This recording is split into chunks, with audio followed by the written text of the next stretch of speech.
Well, good morning, Brian.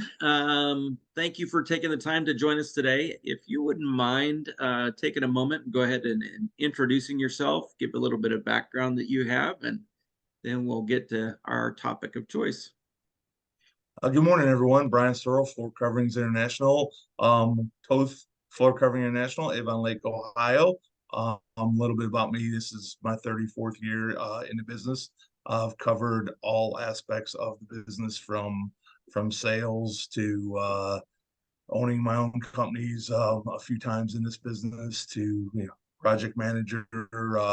That's what I was for like 6 years here with Team Toth before switching over to sales. And so I've done a little bit of everything. I've managed up to like 30 installation crews at a time. So my business down in Cincinnati, I had 30 crews. I ran a workroom out of there and did installations for all the big showrooms around the area. So I have extensive background in the technical aspect of it. And that's one thing I think helps me a lot in the actual business is having actual technical background, just not sales. That's a great resume. Thank you for taking the time today. So, our topic today is really developing follow-up some tactics. Let me ask you this first question. How often do you close on a one-call close in the home? Very seldom. I mean, sometimes if everything is set up perfectly right and you know you can, then of course you're not going to walk away from that. If it's the right situation, we know we have exactly the right product for them, the right fit, and it just feels right. We'll go ahead with that. But I always come across at the very beginning of letting them know that we're not a high pressure company, not going to high pressure them like they have been by probably others that have been there, and just letting them know that we'll come back as many times as it takes in order to find the right solution for them. So a lot of that sets up the thing kind of against the one call close, but you just see their whole demeanor change in that when you let them know you're not going to high pressure them, they're not expected to buy right there on the spot. They just change and you get more of their attention, and it just becomes a better appointment, I feel, at that time. And then it's like finding the right solutions for them at that point. So right away, I'm kind of going against, like, I know we like to do a lot of one call closes, but I feel I'm a lot more successful letting them know that I'm there for them, I'm going to follow up for them and do whatever it takes to get them the right product. They don't have to choose today, I think, and if that you makes can sense. say yeah, absolutely. So you can say yeah or nay on this, but I would say for most people, buying a floor is something they don't do very often in life, maybe once or twice in life, and that's a big price. So that probably affects their desire to buy something right away, wouldn't you say? Sure, we see a lot of people that are been living on the same floors for past 25 years, 30 years. They've been waiting, to redo this. So this has been a 25, 30 year plan that they've been waiting, saving up for, or lived with, or thought they were going to do it 25 years ago and just now getting around to it. So a lot of them don't, they don't know what to expect, and they honestly have no clue what the cost should be or is going to be. Yeah, yeah, I would say that that's a very accurate statement. So, Brian, if you wouldn't mind, we developed a series of questions. If you wouldn't mind just go ahead and stating the question, then your response, that would be great. The first one would be, why is follow up so important? And with that, my number one thing I would say is the importance of the follow up starts with a good setup call. I feel that's a big part of the your follow up is how you do the first part of it will depend upon how your follow up goes. And a lot of what I said by starting that follow up in advance and make sure you're reaching out to them. So much of our competition and that's not doing that. So when you reach out beforehand and you try to want to make sure that you're letting them know you want to have, find out A, that's a good appointment. So you're not wasting our time of driving there and doing it. B, that you're taking the time to find out what they really need and wants are instead of showing up. That way you can be most prepared for your appointment. So I think your follow up kind of, it's weird, but it goes a lot better when you do that and you have that in advance. And then the big part is you've already did the work. So you've already put in that work for that call. So your follow up is, your money is sitting there. Sometimes it's just a one more call, a one more visit, something, and just going and getting that. I feel like that follow-up call is a better lead and a better appointment than a new random lead we're going to get. So, you've done a lot of it. You've already set the base. You've already did your warm up, your small talk. You've done everything with that customer. And if they're allowing you any kind of follow up and they're responding to the follow up, you've still got them actively engaged and they're still interested in you. So Hmm. it's just, finding out what that solution is to get them, to that end point. So, and some of it becomes psychological and all that, but every time that they're still taking your calls, every time they're still doing the follow up, you're still in the game and you're just that much closer to getting paid. Hmm. And all the work that you did, we're not out there just doing all this for free. This is how we make our living. And it's almost foolish not to do an extensive, follow up. Absolutely. Next question. Cadence of follow up. And the best thing I can say for coming up with this cadence of follow up is start out number one is having a plan before you leave that customer's house. So before you leave out that door, asking them like, hey, what will be the best next step for us to follow up?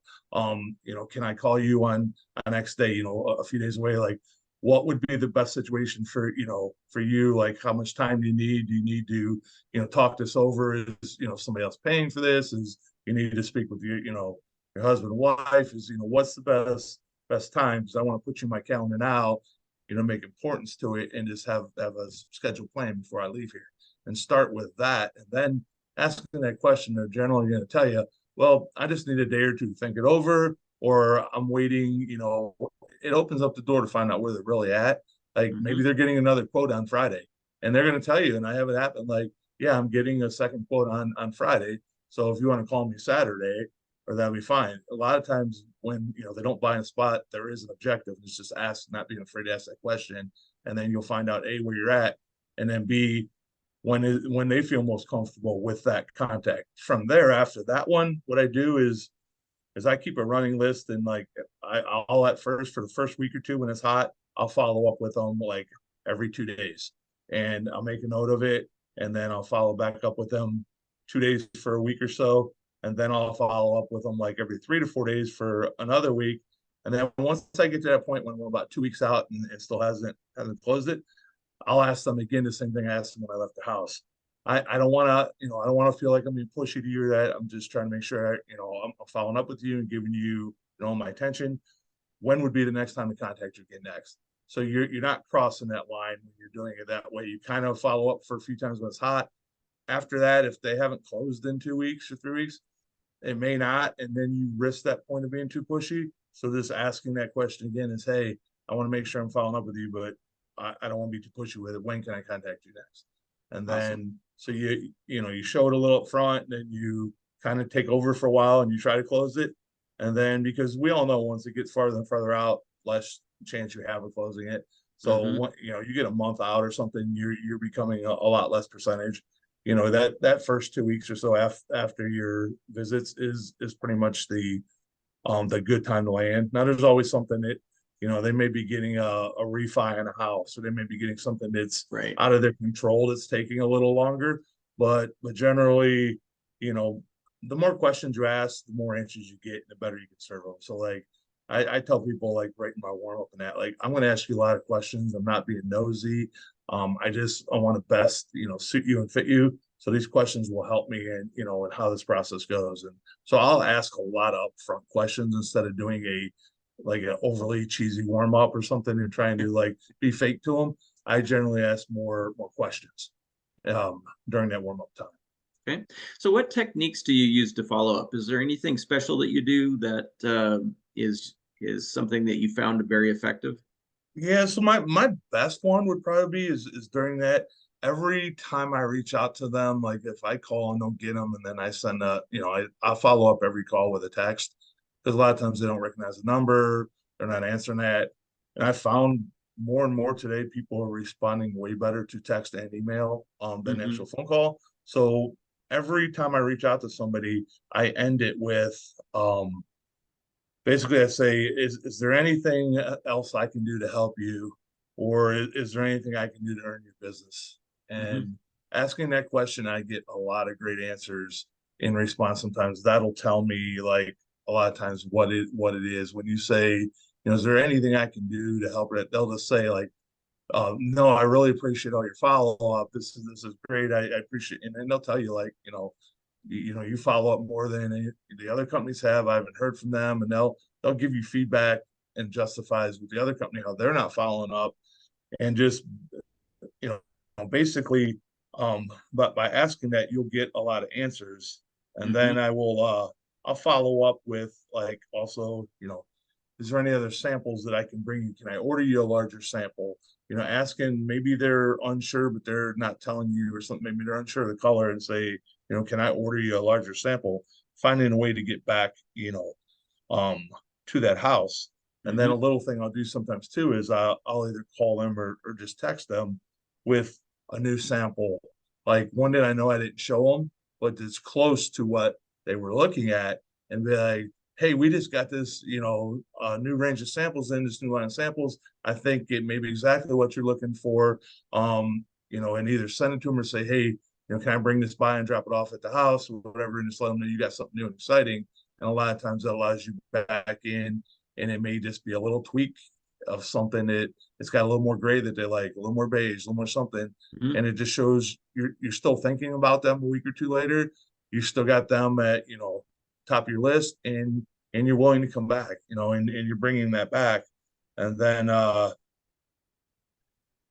other thing is I always let everybody know is because it's weird. You take a lot of things for granted, thinking customers think this, but a lot of times they think kind of like what you show them is what you have. That's all you have to offer. So I make it very clear to everybody is like, if, you know, if you do get another quote out there, and yeah, actually in this day and age, I love when you get another quote because it just makes me look that much better. Like when you Hmm. get a quote, you see the difference that Floor Covering National brings to you, Hmm. versus sometimes what's out there in the experience. If you do see something out there that you like, please call me with it or send it to me. I would love to quote it apples to apples for you. Like, just please, don't think you're going to go with that because you've seen something else you like it. Let me quote it because, we're one of the largest in the United States. We can get about everything out there. So, I mean, if I didn't show you a Mohawk product, or I didn't show you something, I still have availability to it. I've got limited space in my van, and I kind of carry what, has been selling and sells for me, but I don't want to lose your business over something I didn't show you. So, Right. and apples is the only true time we get to do, a comparison. Yeah, that's a great tactic. So, do you have a list of people to follow up, or how do you determine who is on your hot list? Well, that's a funny one everybody always laughs at me about because a lot of people have their money maker list and their hot list and all that. Me personally, they're all hot. Like I treat every one of mine equally same because you honestly just don't know where it's gonna lead. And I'm I'm kind of greedy with it. Like I put in the work I want and feel I should get them all. So not one is hotter than another to me because they steady drops will fill the bucket and they all count.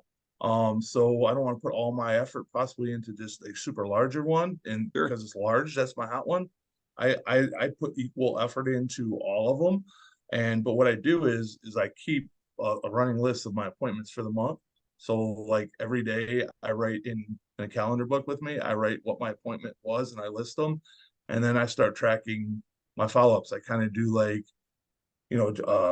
checklist for like calls and that. So like I call them touches. So like Hmm. every time when I do it, I'll put a mark there knowing that I touched it. But then I also have a calendar of like a follow up of when I need to reach certain customers. So they transfer from my running one I can always list over to that. And then what I do is a simple thing too to make sure something didn't happen. I didn't track something a day. I didn't call it.